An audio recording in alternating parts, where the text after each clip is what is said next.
10. El pastor me dijo que les predicara Lucas 10. La historia del samaritano. Ya se la sabe, ¿verdad?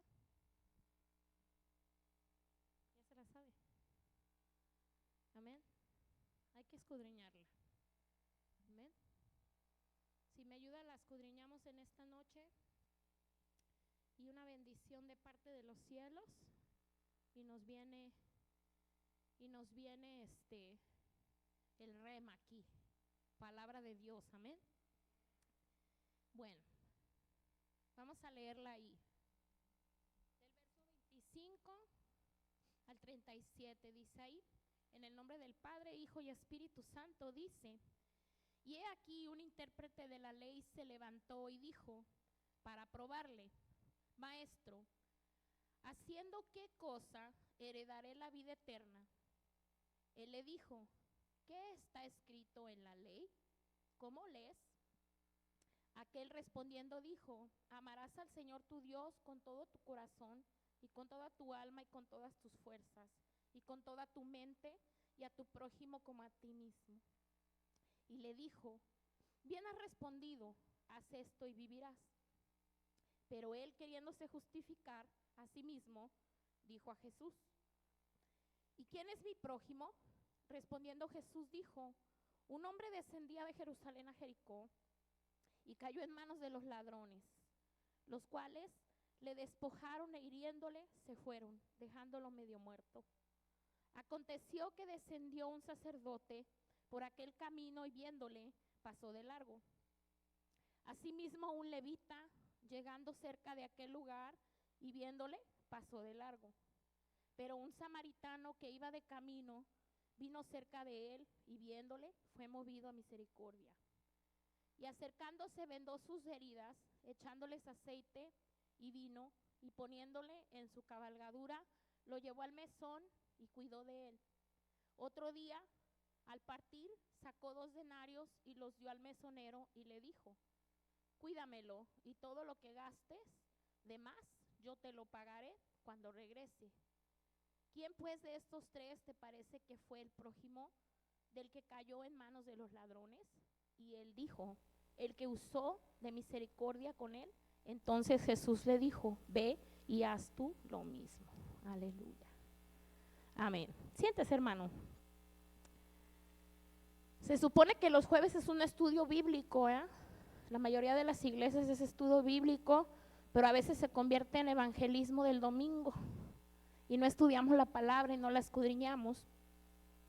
Y esta es una historia bien simple, bien sencilla de comprender. Pero yo le estaba preguntando al Señor en esta mañana y los días atrás, le estaba preguntando al Señor: tu palabra es como fuente de agua viva. Tienes que darnos algo fresco y algo nuevo que nos ayude a refrescarnos el calor de caminar. Amén.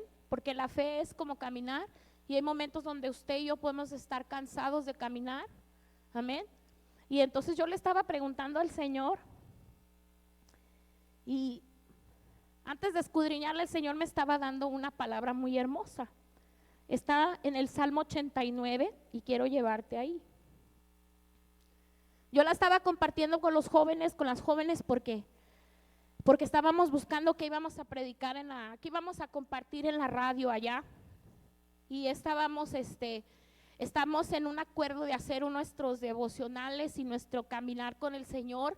Y dentro de nuestro caminar y de nuestro devocional hay un momento donde por medio de los textos nos ponemos de acuerdo y encontramos la dirección del Espíritu de Dios. Amén. Y eso es lo que estamos haciendo allá adentro, en una forma muy informal, muy sencilla. Amén. Y entonces, bueno, pues yo me estaba gozando con este salmo. Yo estaba escudriñando en mi devocional el Salmo 84. Y de pronto, empecé a ver un pedacito de un pedazo de prédica de uno de los predicadores. Y estaba citando el verso 89, la prédica era muy vieja y estaba citando el versículo 6 y me llamó la atención y quise escudriñarlo. Y empecé a escudriñarlo, y en cuanto empecé a escudriñarlo, enseguida me arrojó una palabra que me llamó la atención en el verso 1 y verso 2. Ahí en el Salmo dice, Salmo 89, 1 y 2, dice: las misericordias de Jehová cantaré perpetuamente, de generación en generación haré notoria tu fidelidad con mi boca, porque dije, para siempre será edificada misericordia, en los cielos mismos afirmarás tu verdad. Y yo me estaba gozando por lo que estaba compartiendo Yasmin, que dijo que si tienes una canción, que si tienes confianza en Dios. Y entonces en el escudriñar de este salmo, solo llegué a esta parte donde dice, en el verso 1, donde dice: las misericordias de Jehová cantaré perpetuamente. Este salmo lo escribió un salmista del tiempo de David, que era uno de los hombres más sabios y más inteligentes en la sabiduría de escribir. Y este era uno de los que dirigía el coro de aquel tiempo, o la alabanza de aquel tiempo estuvo dividida en 3 coros. Y este levita que escribió este salmo era muy sabio en lo que estaba, en la palabra, en el Señor. Y en esta palabra que él escribe: las misericordias de Jehová cantaré perpetuamente. Yo estaba compartiendo con una hermana, tú ahí tienes tu Biblia de Reina Valera 1960, y a veces te confunden ahí en la calle cuando te dicen que tu Biblia es diferente y que hay un montón de Biblias, ¿verdad? Pero no debes de confundirte, hermano. Cada Biblia lo único que significa son ediciones, lo que quiere decir que tenemos más formas. La misma ciencia está avanzando y la misma tecnología nos arroja diferentes formas y herramientas para poder interpretar la escritura, interpretarla de una manera más pura, más transparente. Amén, porque a veces se pierde un poco en la traducción. Y yo le decía a las jóvenes, le decía: es como si yo le mandé una foto de una chancla, ¿verdad? Y tú dices sandalia, pero otro puede decir es el arma de mi mamá. Y entonces ya comprendes el contexto cultural, ¿verdad? ¿Por qué es el arma de su mamá? Pues porque agarra la chancla a su mamá y su mamá con eso le pega. Y así es esto, hermano. Entonces hay una Biblia en específico, hay muchas Biblias: la Biblia de estudio, la Biblia arcoíris, la Biblia del oso, la Biblia de no sé qué y no sé qué más, y solo son ediciones que reclaman que en el momento que fueron escritas era una forma más explícita de interpretar la escritura. Entonces yo estaba leyendo que en la Biblia textual es así como tu Reina Valera, así, y donde tú estás leyendo: las misericordias de Jehová cantaré perpetuamente. La Biblia textual diría: las Hased de Jehová cantaré perpetuamente. Y entonces esa palabra Hesed es una palabra hebrea, del vocablo hebreo, y en la Biblia textual te enseña cuando las palabras eran usadas de cierta forma. Y nosotros vemos aquí traducido en la Reina Valera misericordias. Y tú ves misericordia y lo tomas, ok, pues misericordia, alguien que es misericordia, alguien que le hizo un favor a una persona, tal vez ajena a la sangre, ¿verdad? Que le hizo un favor, un gran favor, ¿verdad? Eso es lo que nosotros entenderíamos por misericordia, ¿no? Pero la palabra Hesed es mucho más profunda. Yo estaba compartiendo con las jóvenes y dice aquí que Hesed es cuando la persona de la que tú recibes tiene derecho a no darte nada. Esa es una misericordia. La persona que te dio a ti tiene todo el derecho del mundo a no darte nada, por la forma en que tú te portaste, por la forma en que tú la trataste, por la forma en que cuando te necesitó tú le diste la espalda, por la forma en que cuando tú tuviste cómo ayudarle no le ayudaste. A lo mejor por la forma que has hablado y has dicho cosas y a lo mejor hasta mentiras y cosas que no son verdades. Y de pronto la vida da tantas vueltas y te pone a esa persona ahí. Y esa es una misericordia. Esa es una misericordia. Esa es la palabra o la acción en la que pudiéramos definir esta palabra que se está hablando aquí en el Salmo 89, amén. Sería como un sentido de amor y de lealtad que inspira comportamientos hacia otra persona, como la misericordia, la compasión, el amor, la gracia, la fidelidad, abundante, lleno en amor, en misericordia, en compasión, en gracia, en fidelidad, una inagotable y leal misericordia, compasión, amor, gracia y fidelidad, una persona fiel y una persona constante. Yo diría que sería como amor real, amor verdadero. Pero ¿quién puede tener un amor de esa capacidad? Y entonces, yo que sabía, ¿verdad? Porque hasta donde yo sabía, yo supe hasta el lunes que iba a predicar. Entonces, te llevo a Santiago 5:13, capítulo 5, versículo 13 y 14. Esta es una exhortación de parte del libro de Santiago a la iglesia. Es una exhortación para que los cristianos se cuiden unos a otros, para cuidarnos unos a otros. Porque dice ahí, ¿verdad? En el verso 13 y 14 dice: ¿está alguno de vosotros afligido? ¿Alguien está afligido? ¿Alguien está apurado? Que haga oración. Y a veces estamos afligidos y no hacemos oración. Y a veces estamos afligidos y en lugar de decirle al otro, pues vente, vamos a orar, hacemos otro tipo de cosas. Lo que estaba diciendo Yasmin aquí afuera, aquí arriba. Dice ahí, ¿qué más dice? Amén. ¿Estás contento? Canta alabanzas. Canta alabanzas, porque si tú estás contento en la victoria, lo que estaba diciendo Yasmin aquí arriba, el enemigo ya se fregó, ya está vencido, si tú confías en Dios. Y entonces, ¿qué es lo que viene de un canto, de una alabanza, de alguien que está alegre, de alguien que confía, de alguien que sabe que tiene el respaldo de Dios y que aunque la cosa se vea como se vea tan fea y tan volteada y tan torcida y que pareciera como que no es, pero sí es. Es de ahí de donde brota el canto de alabanza, es de ahí de donde brota la adoración, es ahí donde Jehová se esconde en medio de la letra, en medio de la música. Pero esta alabanza va a brotar si nosotros como iglesia nos cuidamos, amén, si tenemos este cuidado entre nosotros. Y luego dice, ¿está alguno enfermo entre vosotros? ¿Qué dice ahí?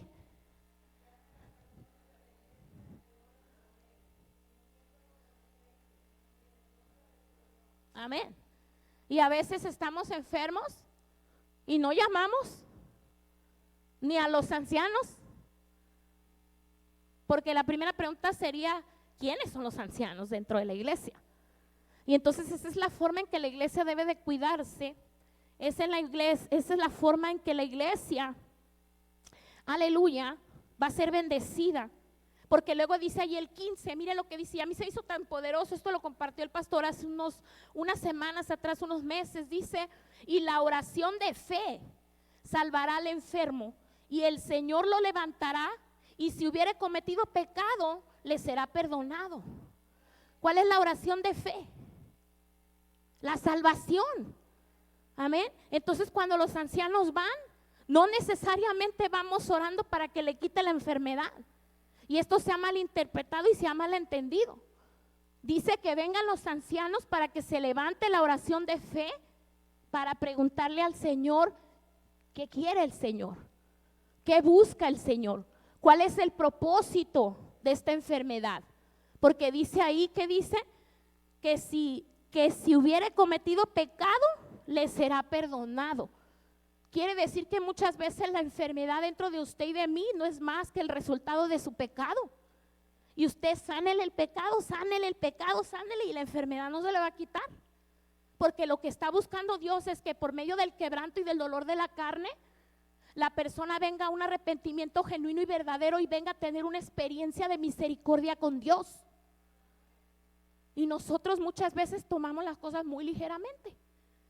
Y luego hasta nos ofendemos y nos vamos de la iglesia. Y ahí está el pecado, el orgullo, ahí va para afuera, bien enojado, que porque no fueron a orar. Yo no soy adivina. Y si no llamaron, y si no buscamos la oración de fe, y si no buscamos el rostro del Señor para saber qué quiere el Señor, ¿ve?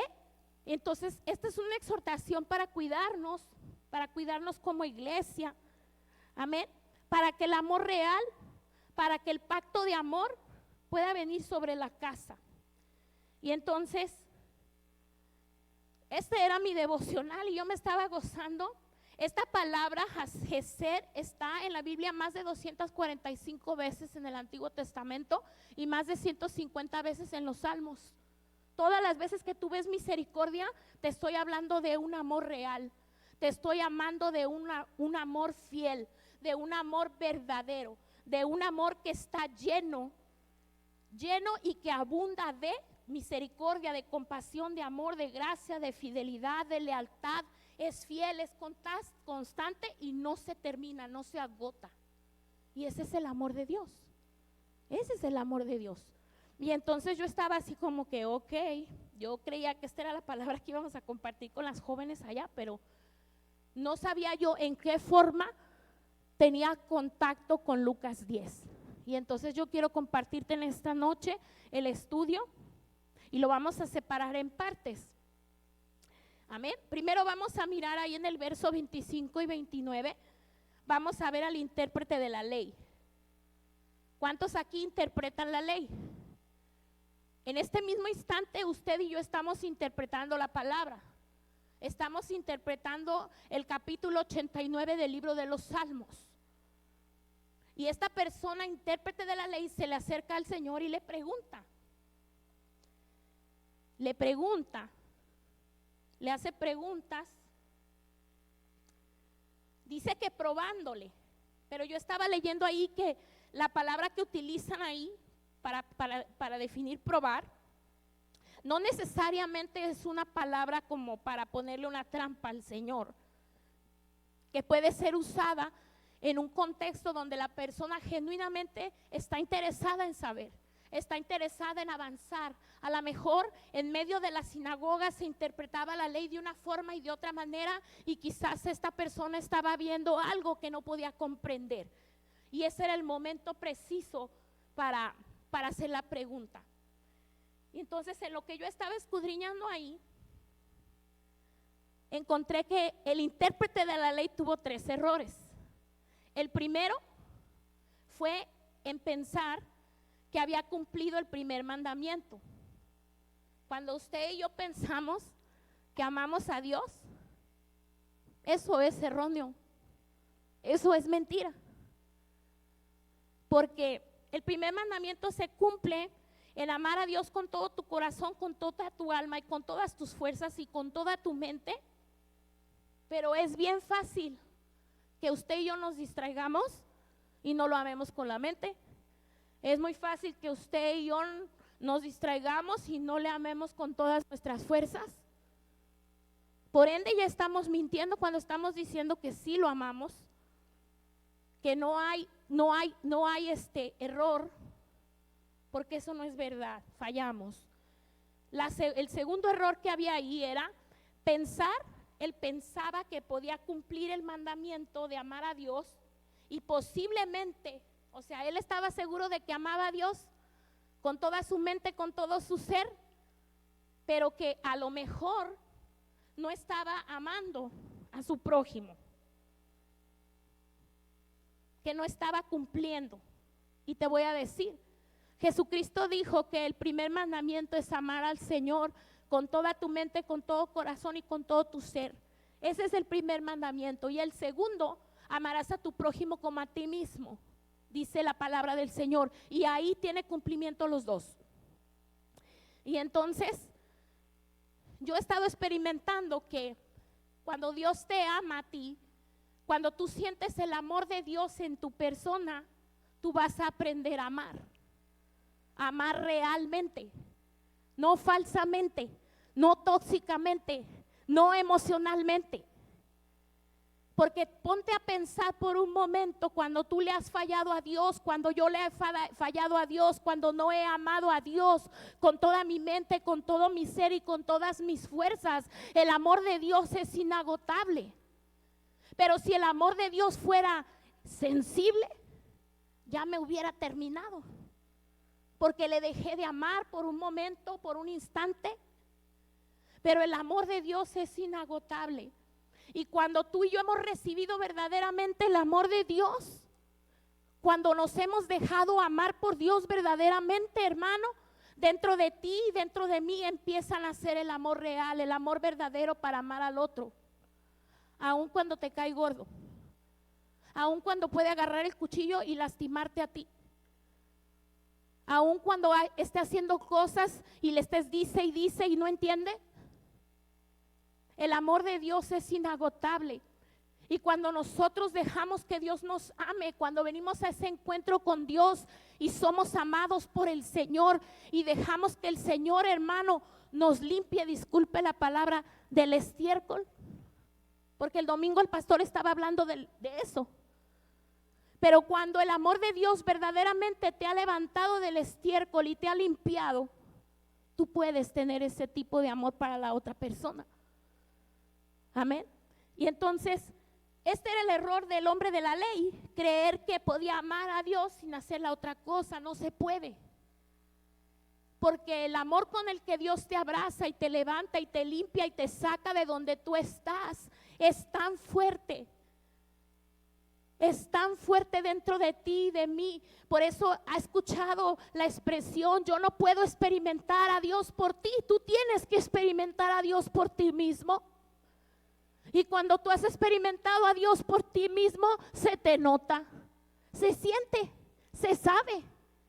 Y eso no quiere decir, hermano, que usted es perfecto y que yo soy perfecto y que no vamos a tener momentos de enojo y momentos de crisis.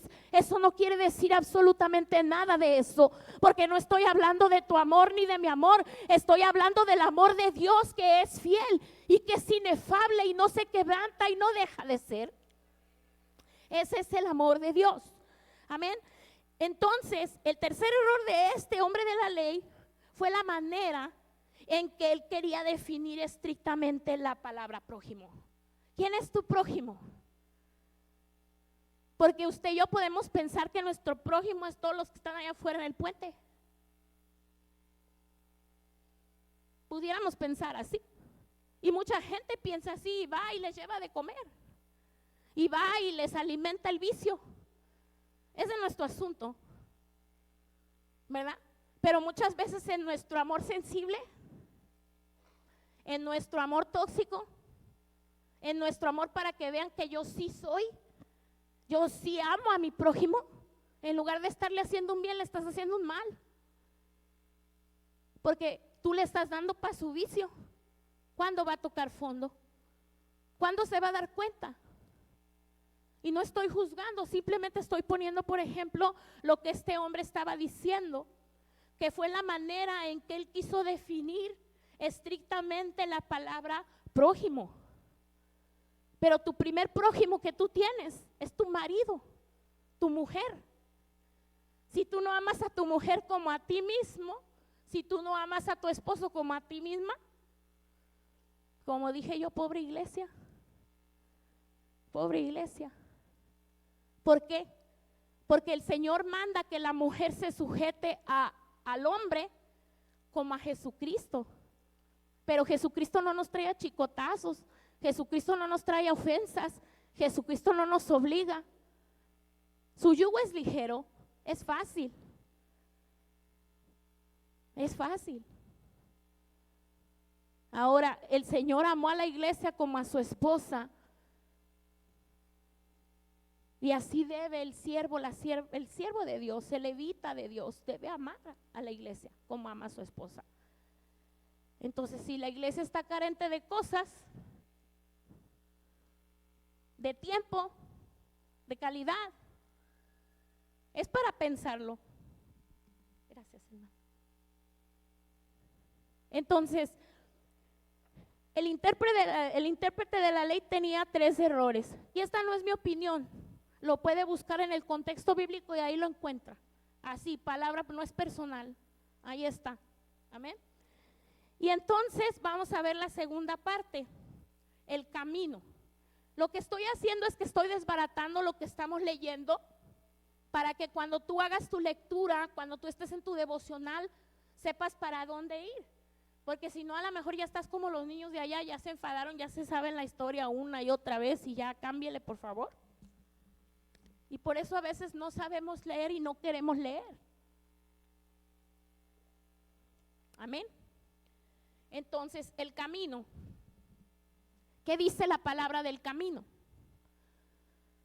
¿Qué dice la palabra del camino? Jesucristo, el camino, la verdad y la vida. Amén. Por eso es importante leer, porque cuando tú estás escudriñando la palabra, en el momento no puedes ni estar pensando en el versículo, o a lo mejor leíste un salmo que a lo mejor no profundizaste, pero te lo dio y te edificó, y lo tienes ahí guardado en tu pensamiento, o lo rayaste ahí y de repente estás escudriñando la palabra y te recuerda el Señor. Y es como vamos más profundo en la palabra del Señor. Es como vamos comiendo, ¿verdad? Aprendiendo a comer. Debemos de dejar, la leche es buena, qué rica la leche, pero debemos de aprender a comer carnita. ¿Por qué? Porque si no nos nutrimos espiritualmente, hermano, cualquier viento de doctrina vendrá y te va a tumbar. Te va a enfadar lo que estoy hablando. Vas a decir qué aburrido, no entiendo. Pero no es más que la falta, hermano, de lectura, la falta de interés en la palabra del Señor. Y si no tenemos esos nutrientes dentro del cuerpo espiritual, el hombre y la mujer del espíritu se van a quedar chaparritos. Y va a pasar en ti y en mí lo que estaba diciendo el pastor el domingo. Te emberrinchas, te enojas, hay que mandar a la hermana que le cambie el pañal, que le dé su bibi, que le ponga el chupón y lo traiga de vuelta a la iglesia. Y está bien, hermanos, todos por un tiempo somos niños, pero hay un momento de crecer, hay un momento de avanzar. Dice aquí que el camino era de Jerusalén a Jericó. Sabemos que Jesucristo es el Señor, sabemos que Él es el camino, la verdad y la vida, pero dice que este camino era de Jerusalén a Jericó.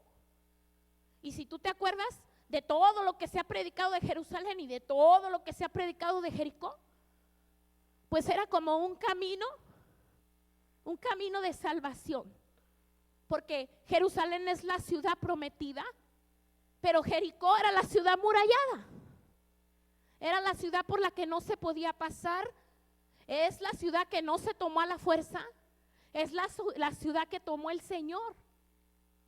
Se tocaron las trompetas y las murallas cayeron, dice la palabra. Pero también ahí nos dice que es un camino solitario y que si un hombre viajaba por ese camino era con miedo, porque tenía miedo a los peligros que en ese camino se escondían. Y de repente vemos que a este hombre le sucedió que de repente los ladrones que lo rodearon, lo golpearon, lo dejaron tirado, inconsciente, a medio morir.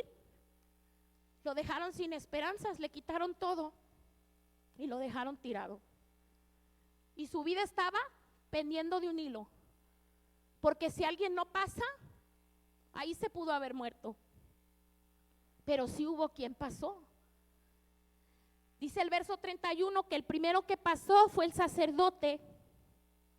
Y dice ahí, aconteció que descendió, o sea, iba de bajada. Y yo me pongo a pensar, él como sacerdote estaba en Jerusalén, en una Jerusalén espiritual, porque él era el que podía entrar, el que podía hacer el sacrificio, era el que estaba al servicio y venía bajando. Pero dice que lo miró Dice que sí lo vio y se fue de largo y no le atendió. Sabemos que el sacerdote representa también la autoridad. Tiene autoridad y tiene llave. Pues la autoridad es llave. Y luego el verso 32 dice que el levita llegando, acercándose, lo vio y se pasó de largo a aquel lugar. Y Yasmin estaba hablando del cántico y yo te estaba hablando del salmo y te estaba hablando de la alegría y del canto verdadero. Entonces yo me pongo a pensar si el levita tenía un canto verdadero, si el levita conocía la misericordia o si nada más estaba cumpliendo con su compromiso igual que el sacerdote. Y luego el verso 33 dice que el samaritano iba de camino y vino cerca de él y viéndole, dice que fue movido a misericordia. Fue movido. Y yo te estaba hablando hace un rato de Gesed, del amor de Dios. El amor de Dios nos mueve. No es el sentir, porque el sentimiento puede estar equivocado. Y lejos de lo que tú y yo podamos estar haciendo, en lugar de ser de bendición, puede ser hasta de tropiezo. Y no ser de edificación. Y no estoy aquí diciendo que no vayamos y hagamos las cosas, pero lo que te estoy diciendo, hermano o hermana, que muchas veces tomamos en poco el preguntarle a Dios. Dejamos en poco el llevar en oración la necesidad. Y no estoy hablando de venir 1 hora antes o 2 días o 5 días de ayuno para ver si le vas a ayudar o no. Cada caso es distinto. Pero solamente podría ser levantar los ojos al cielo y preguntarle al Señor qué podemos hacer o qué quieres que se haga. Tan sencillo como eso. Porque si tenemos una comunión con el Espíritu de Dios, el Señor responde ese tipo de oraciones. Amén. Entonces, vemos que el hombre está moviéndose a misericordia, se acerca con compasión, que es uno de los elementos que tiene Gesed, el amor real, el amor verdadero. Y dice ahí que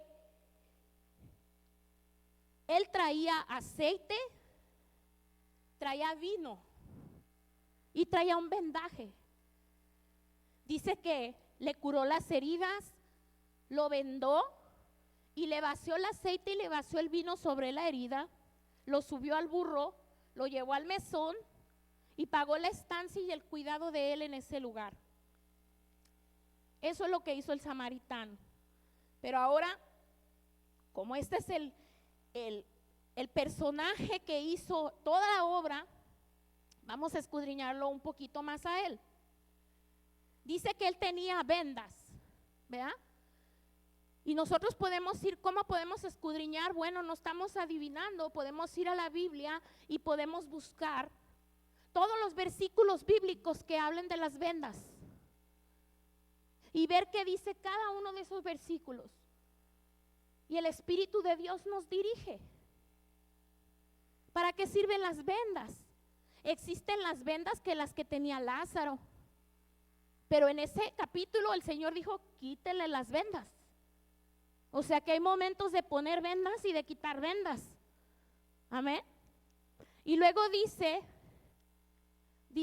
en lo natural, ¿para qué sirve la venda? La venda es una especie de protección y una especie de cobertura. Una especie de protección para una perforación en el cuerpo vivo o un desgarramiento en algún lugar de tu cuerpo. Pero también las vendas, la herida, hablando de la herida puede ser una ofensa o un agravio.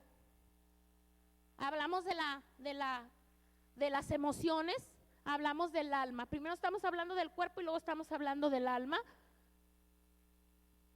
Puede ser aquello que aflige y atormenta el ánimo y puede ser en el espíritu también. Porque hay aflicción que viene de parte del Señor. Porque si tú buscas en la palabra del Señor, ahí dice, el Señor le dio la aflicción.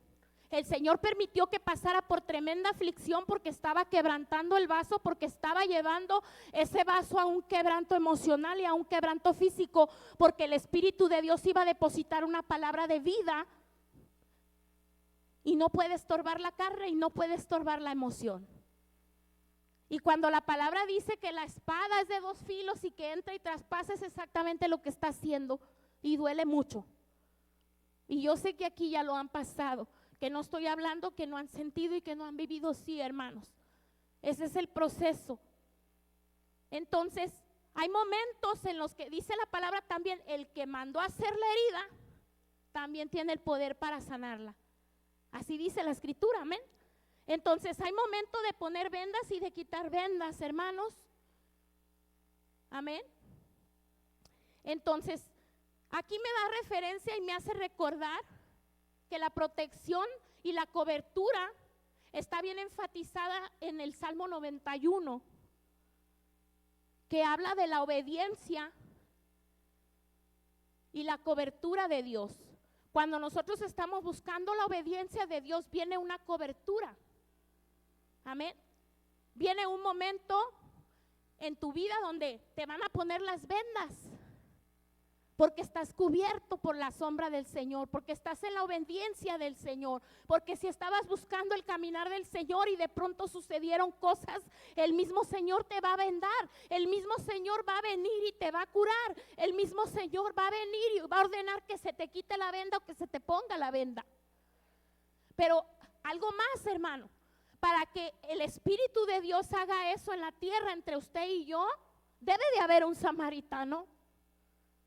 Y hace rato Yasmin preguntaba, ¿quién tiene alegría? Porque los miro que vienen con la cara abajo. Y le dije, es que no tienen vino. Pero ahora te pregunto, iglesia, ¿tienes vendas? ¿Sabes si tienes vendas? ¿Sabes tú si entra aquí uno que está herido o si por el camino encuentras a uno que está herido, tienes vendas? Porque hay vendas mágicas también, y ese ya es otro rollo, y no me quise meter ahí porque ese no era el tema. Pero hay vendas mágicas que son puestas y que engañan al pueblo. Está en el libro de Ezequiel si lo quieres escudriñar. El Salmo 34:7 dice que es una protección divina, como la venda. Dice, el ángel de Jehová acampa alrededor de los que le temen y los defiende. Y la venda es como una defensa en esa herida, en ese proceso que podamos estar pasando carnalmente o espiritualmente, emocionalmente. Amén. Pero dice que cuando lo curó, lo vendó primero y luego le vertió el vino y le vertió el aceite. Verso 34, el aceite es figura de honra, representa la unción, representa la presencia y representa el poder de Dios. Y mira, me encontré una escritura en Jueces, está muy hermosa, capítulo 9, y son los árboles que están hablando. No sé si lo has leído, y si no, pues es una buena palabra ahí para mantenerla ahí en tu Biblia rayada, porque te habla de la zarza, te habla del olivo. Jueces 9, capítulo 9, verso 9,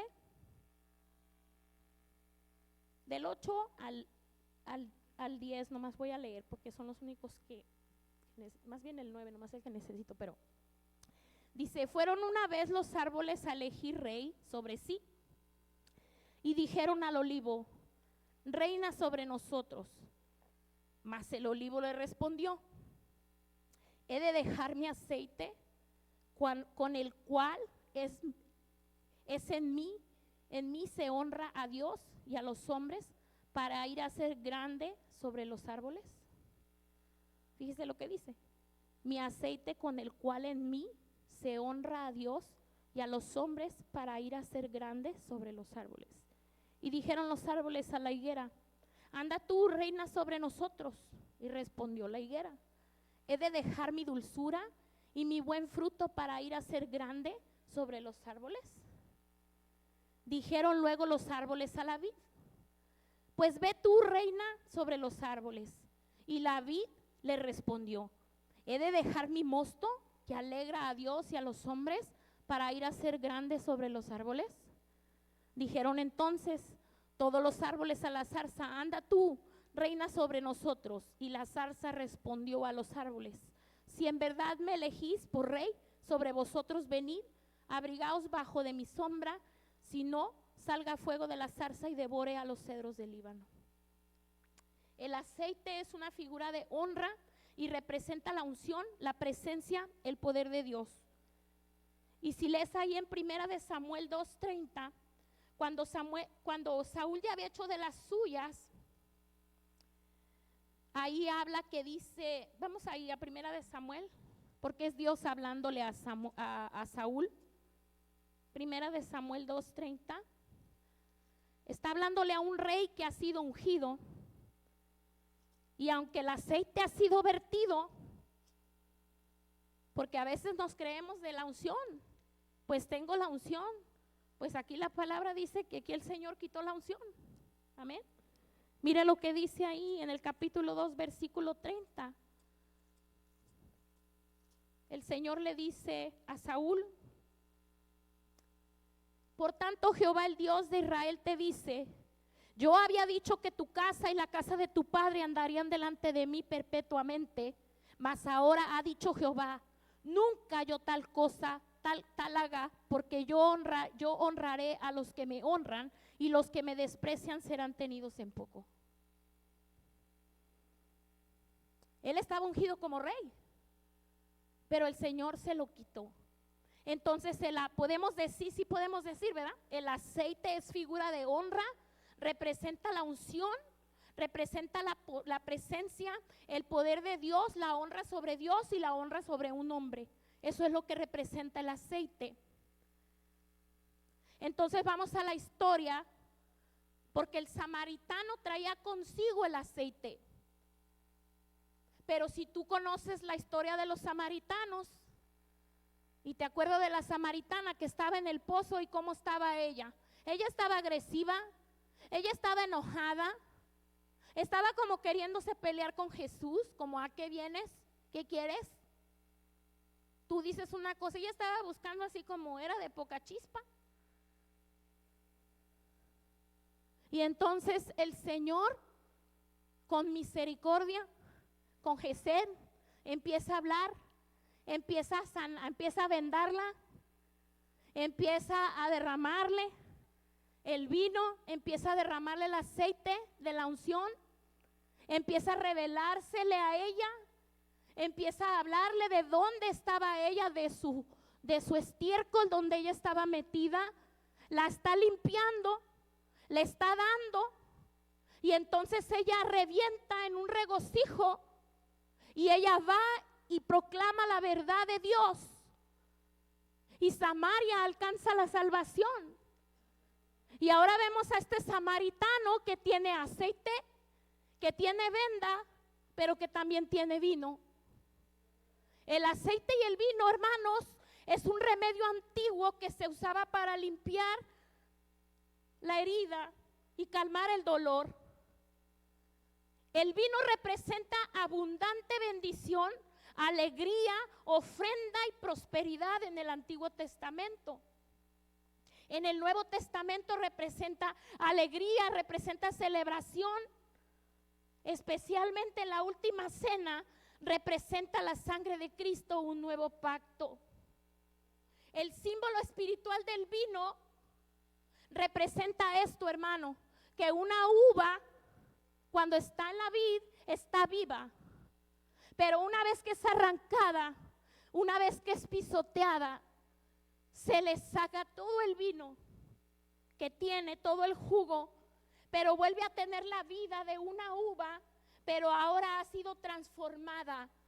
Ahora líquidamente se ha convertido en el vino y ha trascendido, se ha transformado. Y hay proceso, hermano, porque dice la palabra, capítulo 15, y estoy atorada, Juan 15, donde dice que usted y yo somos de la vid. Y muchas veces usted y yo vamos a ser como ese fruto que está ahí, pero que está siendo cortado. y que va a ser pisoteado para que produzca un buen vino, para sanar herida, para alegrar, para representar la riqueza, para representar la virtud, el poder de Dios. Es una transformación. El samaritano había sido un hombre despreciado, pero ahora era el único que pudo salvarle la vida a la persona que estaba ahí tirada, que había sido despreciada o despreciado muchas veces por todo el pueblo judío. Pero ahora este samaritano tenía en sí todo lo necesario para levantarlo, para volverle la esperanza, para vendarlo, para sanarlo. Por eso el aceite habla de una unción que nos permite sanar las heridas y perdonar a los que nos despreciaron, para cuanto el Señor te dé la oportunidad de poderlo hacer por los otros. El hombre que se apareció por el camino como samaritano es el mismo Cristo que se aparece en tu vida y en mi vida. Es el que tiene el vino, el aceite y las vendas y nos encuentra por el camino en heridas físicas, en heridas emocionales, y nos cura y nos sana y nos lleva, nos carga y nos lleva al mesón. La iglesia es el mesón y tú y yo los del mesón. Y me estaba gozando, dije, al mesón, vamos a ver. Pero ¿qué dice ahí? Aun cuando Él se fue, aun cuando Él fue arrebatado en las nubes, leemos en su palabra que dice que si yo te doy un vaso de agua, de más, me lo van a pagar. Eso dice su palabra. Tú y yo somos los mesoneros. Es el samaritano, el Jesucristo, el que ha venido a sanar la herida. Pero si tú y yo no hemos experimentado ese Gesed, qué difícil pudo haber sido para este samaritano. Pudo haber dicho, el que la hace la paga. Como tú me la hiciste, pues ahora ahí te quedas. Pero no fue así, sino que lo levantó, lo vendó, lo llevó al mesón y todavía dejó pagado ahí. Y esa es la experiencia que usted y yo, hermano, tenemos cuando el Señor nos encuentra, cuando tenemos un encuentro verdadero, no un encuentro emocional, no un encuentro carnal. Eso se apaga rapidito. Le voy a decir por qué. Porque cuando el Señor le saca de un lugar así extremo entre la vida y la muerte, donde usted ya no tiene esperanza, si usted se va de la iglesia, usted es un malagradecido. Usted es un malagradecido. Y la misma palabra dice, ya no hay sacrificio por usted. Yo mejor quiero pensar que las personas que agarran y se van es porque no han tenido un encuentro verdadero con el Señor.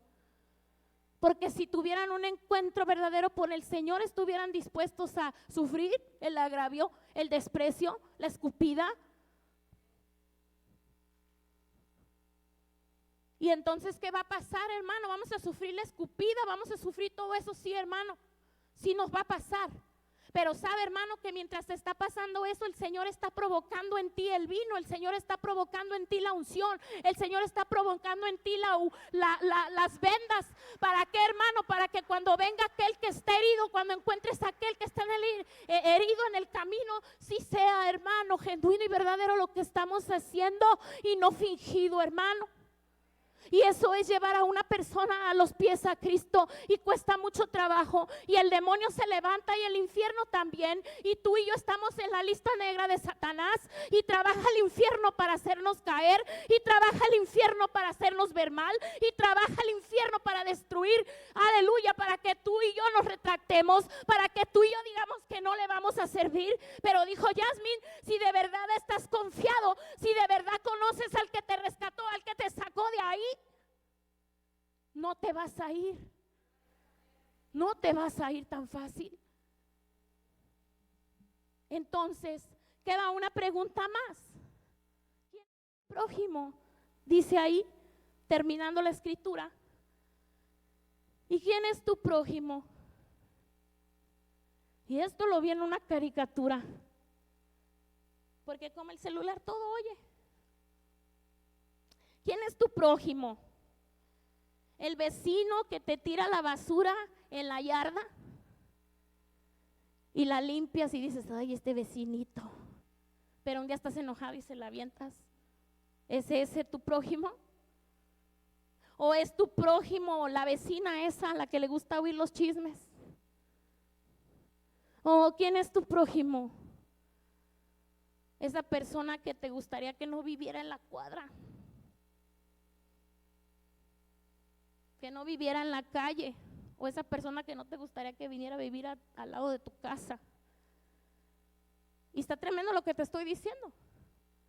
Yo tengo un vecino que no deja dormir.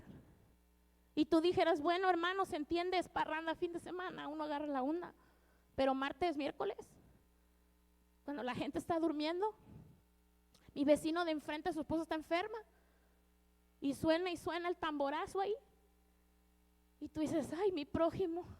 Pero tengo mi vecina de atrás, esa señora no le importa, esa le llama a la policía, le pone el dedo a todos en la cuadra.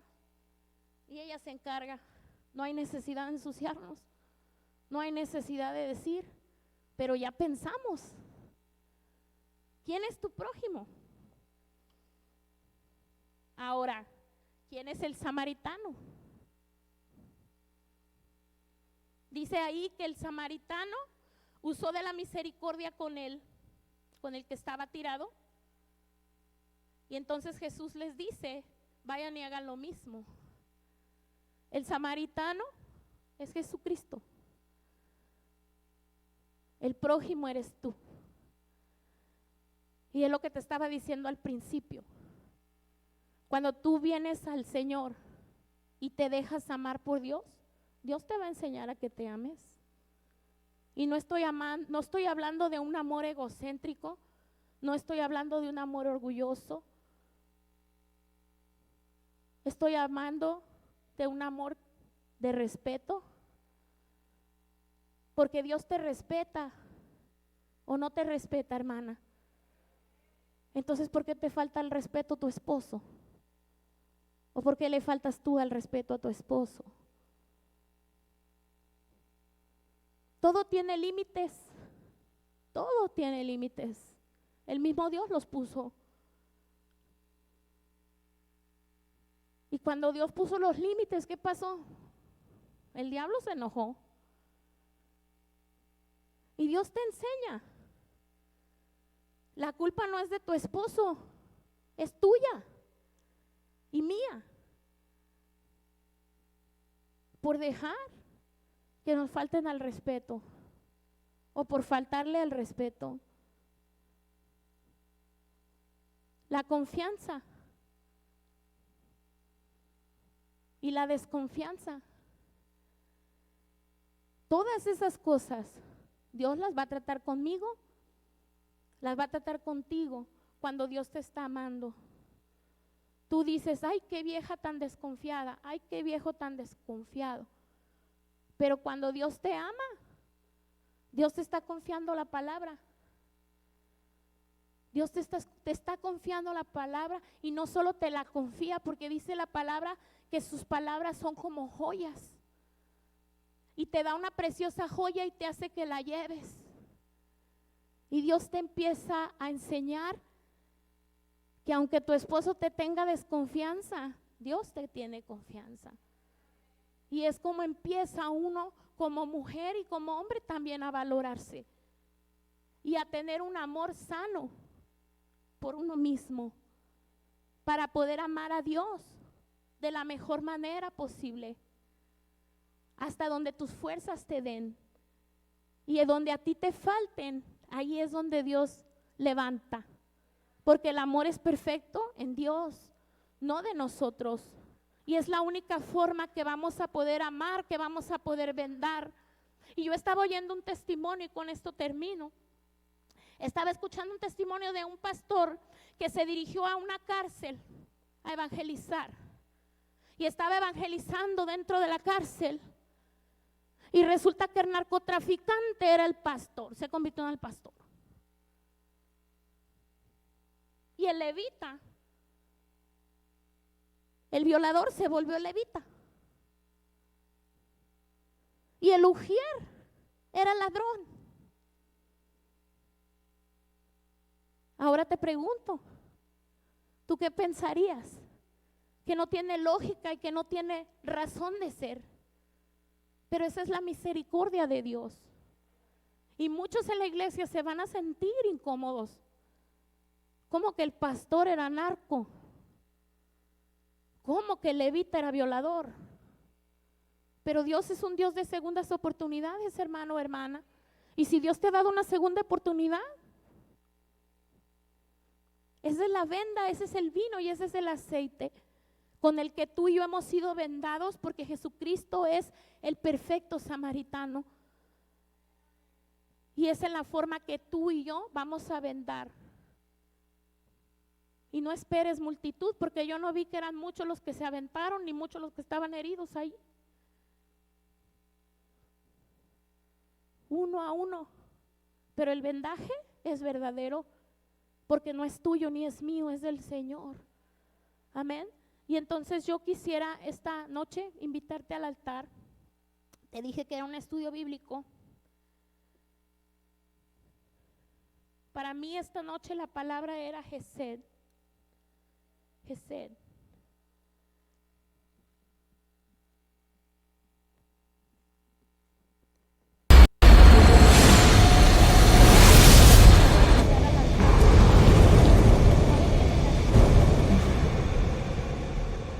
Donde tú quieras. Y al hermano que ponga una